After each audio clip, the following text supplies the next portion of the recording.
Hello everybody and welcome back to my corner of Lisa's channel. This is Peggy and today I am working with the Good Karma Tarot and I'm going to do a reading for the collective. As always, I will be outlining my process, what I'm thinking, why I'm thinking it. This is practice for me. It's a learning exercise for anybody who wants to see other people's thoughts and ideas on how they work the tarot, because I know a lot of people have been asking about wanting to see not really how-tos, but how does it work? How does it work for you? So with me being a forever noob, I'm a good person for that, I think anyway. I think way too much myself, so that's all fine and dandy. Anyway, so if this helps you, in any way, shape, or form, that's awesome. Otherwise, just sit back, relax, and enjoy a reading for the collective. I don't have any particular, I let the universe tell me what to do. I don't tell the universe what I'm doing. So this is the Good Karma Tarot. My deal with Lisa is that I do the readings and she picks the decks. So with that in mind, I'm just going to start with 3 cards. And right away, I'm seeing that the Emperor, which is a major arcana card, is in the center. Now, generally speaking, I read left to right. Generally speaking, but if I'm letting the universe do the talking, then I let the universe tell me what's what. The Emperor is a major arcana card, so obviously it's really important. So this is what's going on, and this is what's mitigating it, which is interesting because all 3 cards are in reverse, so it could be some challenges this week for you, is what I'm seeing right off the bat. Both of these cards are 9s, and 9s usually involve some degree of stress or anxiety. Even the Cups, which is generally a good card, can be a problem. So let's see where we are. Now I always reference the book, and I always keep a little bit of paper, there it is, over here off to the side for jotting little notes as I go, because this is how I do it. So let's go look at the Emperor. Why I'm going through so slowly is beyond me, but that's exactly what I'm going to do. Mostly it's because I don't want to wreck my wife's book. Okay, so this has got a lot to say here. This is in reversed. Okay, so I do read reversals. I don't read reversals as, oh my God, this is horrible. I read reversals depending on, oh, I've got everything off the top here. Lisa keeps reminding me to keep the cards lower so you guys can see them. It's just the way the table is laid out. Anyway, so focus with intention. Protect your own best interests. You're in control. Use your powers. Now, as an exact opposite, it's like, this is what you need to do. Focus with intention. Protect your own best interest. You are in control. Do use your power. And you're in a position right now where you're kind of willing to forget all that. And these cards having an element of stress right away, they're both 9s. So we'll get to those in a minute. Now, it doesn't mean that you are, sabotaging yourself, but it means that the temptation is there. The temptation to take actions that will ultimately end up becoming self-sabotaging are there right now. So you got something on your mind, okay? This is the Power card that visits you when you need to put, I'm just reading from the book.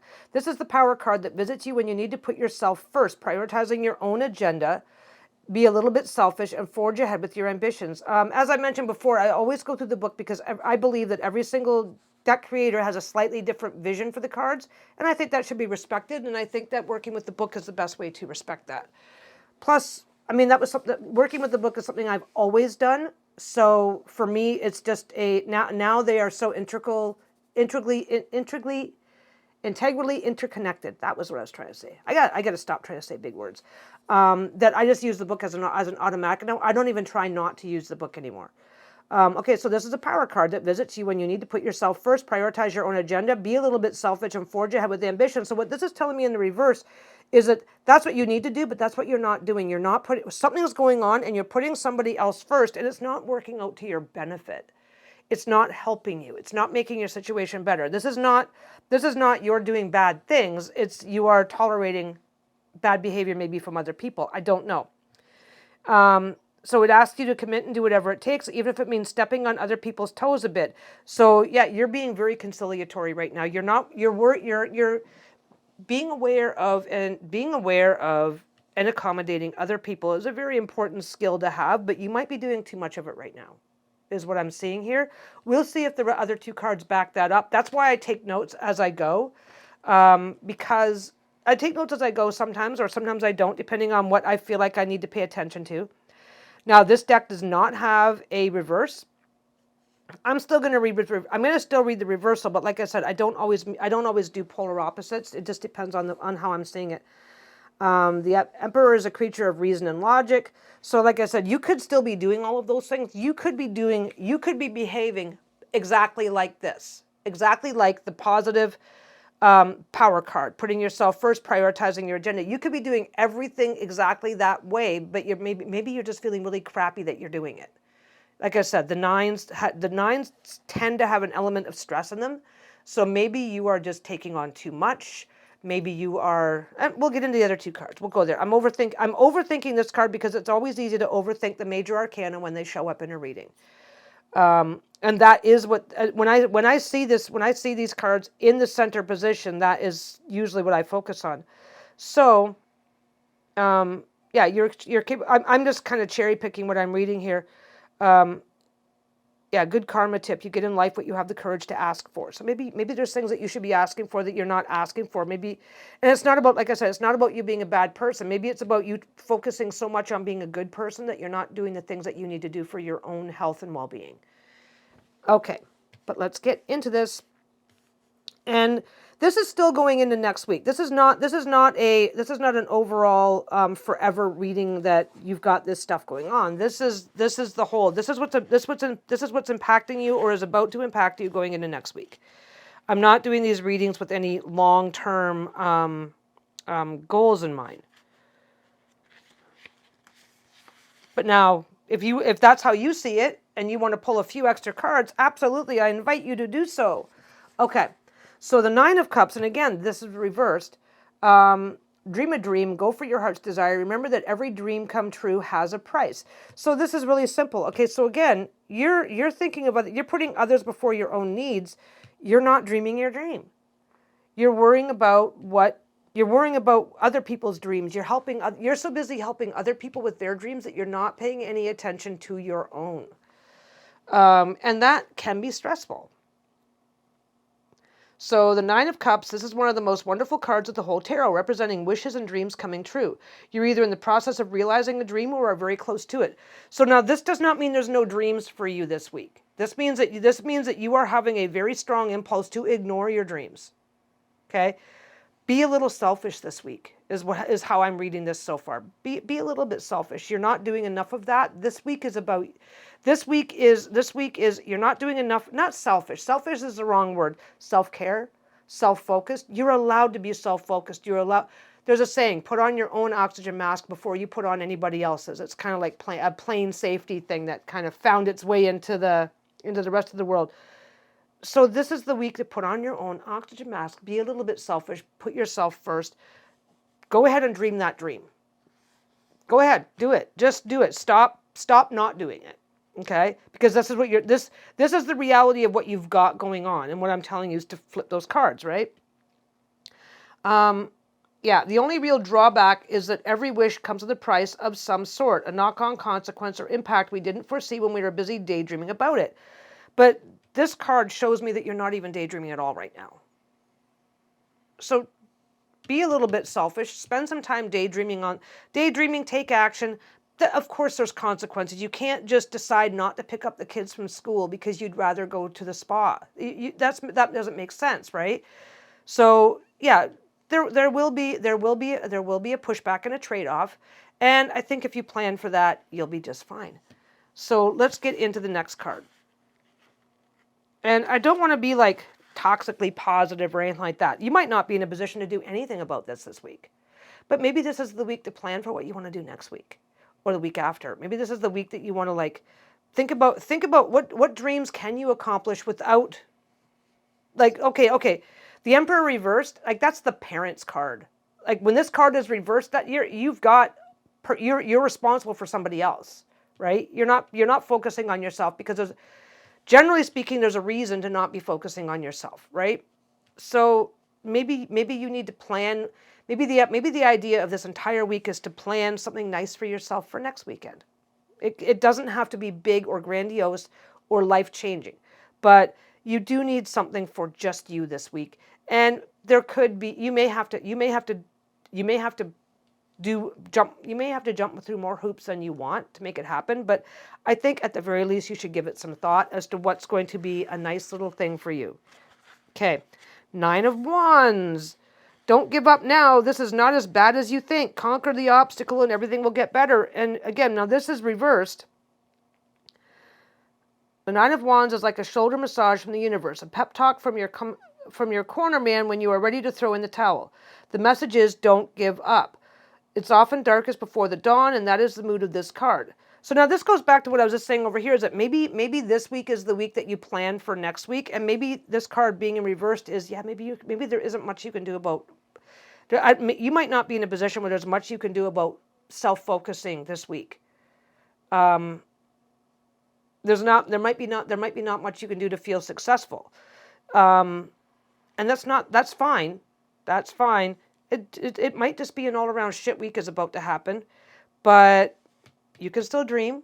What are you going to do when the shit week is over? That's how a lot of people get through a shit week. Well, at the end of the week, I'm going to go do this. I'm going to do this for myself. I'm going to make my husband watch the kids while I take a 3-hour bath. It doesn't have to be huge, right? Okay. So this is back to, it's often darkest before the dawn, and that is the mood of this card. You're feeling weary and frustrated, but then again, this card's reversed, so you've been feeling weary, you've been feeling frustrated. Are you still weary and frustrated, or are you just used to feeling this way so you're not looking for any other way to feel right now? That's kind of a personal decision. Where are we at? You can do this. You've got more in the tank than you think. Run at your obstacles because you're not half as onerous as you've built yourself up to believe. Oh, they are not. You are. I said you. Traditionally, the 9 of Wands shows an injured man holding a wand. He looks over his shoulder at 8 wands that hover above him. He is tired and has already faced a great deal of strife. This is his last challenge before reaching his goal. So yeah, you got some shit going on. Now, the 9 of Wands is reversed, so maybe you're in the aftermath of some shit that happened, and you're just not really thinking ahead yet. And again, like I said, this is the parents card. This is the I'm responsible for somebody else card, and I don't know what the fuck to do, what to do about it. This is the I've already been through so much, and the card being reversed could be an indication that it's at an end, it's coming to an end, and now it's time to get back to, like I said, your focus this week is try and flip that card over, and these are things that can help you do that. Don't be, stop letting your fear, not fear. I don't like using the word whoop. I do like hitting the camera though. So that's how I'm seeing it. It's not a huge onerous reading to me. To me, at least, it's not all that bad. Like I said, we all have a shit week, so there's nothing. Okay, it's not fun. I have this saying, sucks but normal. This is going to be a sucks but normal week, right? When you've got a spouse, a job, anything in life, unless you are sitting on a bag of money on the beach somewhere without a fucking care of the world, there is always somebody that there is always somebody in your world that at least some of the time needs to come first. This is not a surprise to find in a reading. And putting your own shit on hold. This is your shit. This is your dreams. This is what you want. Putting that on hold while you be the adult for somebody else or with somebody else is hard. Anyway, it doesn't mean that you can't. Look at this person. Look at this person. I mean, they're just chilling. They're not running in circles trying to force things to happen. There's nothing wrong with you thinking about what you want to do next. What do I want to do for myself? What do I need? What's going to make me feel good in the short term? This kind of does seem to have short-term energy about it. I don't know why, but it does. That's just me. So maybe I'm going to draw another card. 8 of Cups. Yeah, so something's not working. Something's not working. And the 8 of Cups is about walking away from the things that are no longer working for you. And let me just double check, because I get my meanings screwed up sometimes. And again, I just double check everything because I'm so used to it that I can't function without it anymore. So the 8 of Cups is change direction. Let go of what's not working. I was right. I got the card right. That's awesome. You learn most from your mistakes, not from your successes. So maybe this feeling here is related to a mistake. And now you're just kind of stuck. Well, I don't want to do the next thing because I fucked up the last thing. Right? If that's where your energy is, then that's your focus. That's what's mitigating this. So, and obviously it doesn't mean go home and dump your ex or not. Well, they're not your ex if you don't dump them. It doesn't mean it doesn't mean big, giant, huge changes that need to come to your life. But it does mean, like I said, like if you're having a shit week with your kids, then go ahead and let yourself think about what's something I can do to make myself feel better about surviving a shit week with my spouse or my kids this week. But there's something that's not working, and it's probably self-imposed at thinking and ideas. But anyway, I don't want to get too much into that card because I'll have to start pulling other cards, and I do want to keep this relatively short. I may do longer readings later, but I'm still new. I'm still new at doing these readings for the collective, so I don't want to get too super involved. That is it. That is it. So you've had a shit week because something happened, and now you're just kind of hurt right now. You're kind of like going, hey, this is not fun. I'm not enjoying this right now. So find something that you can enjoy and just do it. Okay, so there you go. That is the reading for this week. And yeah, whatever's going on, don't let it get you down. Even if you can't take action, at least take the time to think about what you want to do next. I mean, sometimes just a few minutes derping in front of the TV is all you need. So just do what you need to do for you. And with that in mind, that is the Good Karma reading. Right, that is this week's reading with the Good Karma Tarot. And you guys have a great week, and I will see you in the next one. Bye.